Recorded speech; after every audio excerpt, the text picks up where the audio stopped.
May 8th, 1945. Munich, Germany. The war in Europe was over, but inside a cold estate outside the city, one German general still refused to act like a defeated man. American officers sat on one side of a long wooden table. German officers stood on the other. The surrender papers were ready. The guards were armed. Then the German general spoke in perfect English. "You Americans call yourselves warriors," he said, "but you arrived when the real war was already finished. You fought with fuel, planes, chocolate, and newspapers. We fought in Russia. We fought winter. We fought hunger. We fought death every hour." Then he looked directly at George's Patton. "You are not a warrior, General Patton. You are a tourist who came after the hard work was done." The American guards raised their rifles. Patton lifted one hand. "Hold." Then he smiled.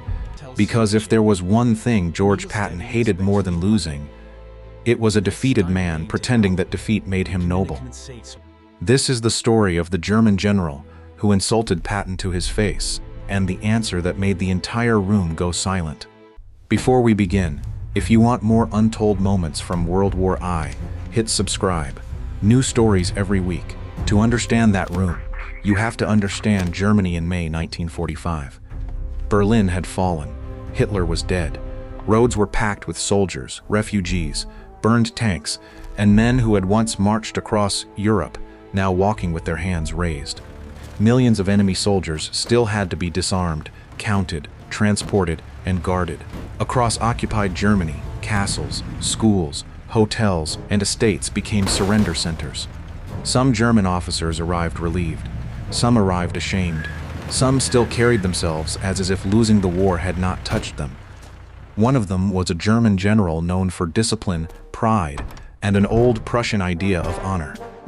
He had fought in the East. In his mind, the Eastern Front was the real war. Everything else was secondary. To him, the Americans had fought a rich man's war. They had trucks, fuel, air cover, hot meals, engineers, and endless supply columns. Germany had fought with shortages, fear, and desperation, and because he had suffered more, he believed he had fought better. That was the lie he needed to protect. When he was told he would sign under representatives of Patton's Third Army, the name angered him. Patton. The newspapers loved him. His men feared him, admired him, cursed him, and followed him. His Third Army had torn across France and taken huge numbers of prisoners. But the German general did not see genius. He saw gasoline. He saw factories. He saw air superiority. He saw a commander carried forward by machines, not hardship. So, when the surrender papers were placed before him, he decided he would not simply sign. He would leave one final wound behind. The American major read the terms. The German general would surrender his sidearm. His men would be registered as prisoners. No unit under his authority would continue resistance. The German listened, without moving. Then he asked, "Will General Patton be present?" The major paused. "No, these terms are issued under his authority." The German's mouth tightened. "Then perhaps General Patton is wise enough not to meet men who have seen real war." The message reached Patton within the hour. His staff suggested a simple answer: send him peace, disarm him, take him away, and do not dignify the insult. Patton listened, then stood. "No," he said. "I'll go." A few minutes later, a jeep pulled up outside the estate. Patton stepped out in full uniform. He walked into the building like a man entering a battlefield that had simply changed shape.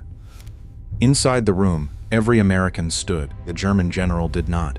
By refusing to acknowledge Patton, the German was saying without words, "I do not recognize your superiority." Patton noticed. Everyone noticed. But Patton did not explode. He walked to the American side of the table and sat down. The major repeated the terms. The German waited until the final sentence. Then he spoke. "General Patton," he said, "your newspapers call you a great commander. Your soldiers seem to think you are some ancient warrior reborn. I find that amusing. You entered Europe late. You crossed France after Germany had already been bled white in the east. You advanced behind aircraft, fuel trucks, and artillery. You never watched divisions vanish in snow. You never fought with no food, no fuel, no hope, and no retreat. You Americans mistake comfort for courage. Compared to the men who fought in Russia, you are not a warrior, you are a tourist. The American guards raised their rifles. Patton lifted his hand. Stop. Patton stood slowly and walked around the table until he was directly in front of the German general. Then Patton spoke quietly.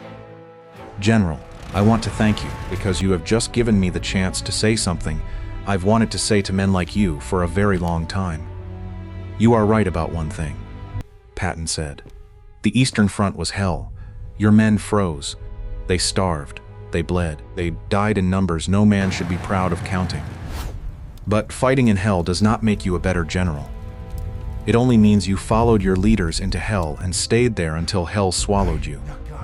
Patton did not stop. You say we had fuel, trucks, food, air cover, engineers, medics, and supply lines.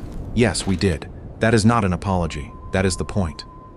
Patton turned slightly, addressing the room. War is not won by starving beautifully. It is not won by freezing heroically. It is not won by dying in large numbers and then calling the pile of bodies honor. War is won by moving faster than the enemy can think. It is won by feeding your men, fueling your tanks, protecting your supply lines, and knowing when pride has become stupidity. You say, I fought a wealthy man as war fine. I did, and because of that, men under my command came home alive who otherwise would have died for nothing. The room was silent. Patton lowered his voice. You think suffering makes you noble? It does. Sometimes suffering only proves that a commander was too stubborn to admit he was wrong. You fought in Russia. You survived retreat, winter, fire, and ruin, and you think that makes you superior. Do you know what I hear when you say that? The German did not answer. I hear a man trying to turn defeat into a medal. You say, we arrived late, Patton continued. Maybe we did, but we arrived with the strength to finish what your leaders started. You marched into countries you could not hold. You followed orders that made no military sense. You confused obedience with discipline, cruelty with strength, and sacrifice with victory. Then when everything collapsed, you blamed numbers. You blamed fuel. You blamed weather. You blamed the Americans for not suffering enough. But you never blamed yourselves. Patton pointed toward the window. Look outside. Burned vehicles, empty roads, men without units, officers without armies, cities without roofs, families without sons. That is what your kind of war produced. The German said nothing. Patton almost smiled. You called me a tourist. Tourists know when to leave. You and your army did not. You stayed in Russia until Russia ate you alive. You stayed in France until we broke your lines. You stayed in this war until your country became a graveyard. That is not courage. That is arrogance wearing a uniform. Then Patton delivered the final blow. You want to know the difference between you and me? I fought to win. You fought to prove something. I protected my men. You spent yours. A dead man is not proof of strategy. A starving army is not proof of bravery. He stepped back. You say I am not a warrior, but I am the one standing here with an army. You are the one surrendering your pistol. So sign, or don't sign. I don't care. The choice is yours. No one breathed. The German general stood motionless. Then something changed. Slowly he stepped toward the table. He picked up the pen. He signed his name. Then he removed his sidearm, placed it on the table, unbuckled his belt, and laid it beside the pistol. I am ready for transport, he said quietly. The MPs escorted him out. As he passed Patton, he did not look at him. When the door closed, no one spoke for several seconds.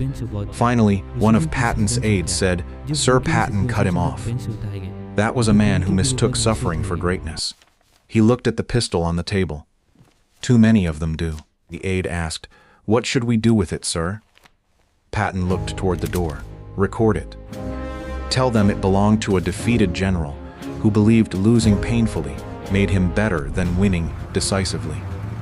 The story spread through Third Army quickly. Not because it was official, but because soldiers remember moments like that. They remember when arrogance breaks. To the German general, war had been a test of endurance. Who could suffer more? Who could stand longer in ruins and still call it honor? To Patton, that was nonsense. War was movement, timing, fuel, food, maps, engines, discipline, and decisions. Above all, war was results. Patton understood one brutal truth.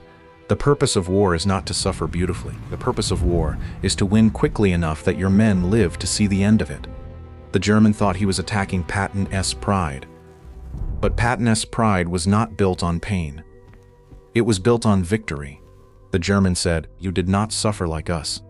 Patton's answer was simple. "That is why I won."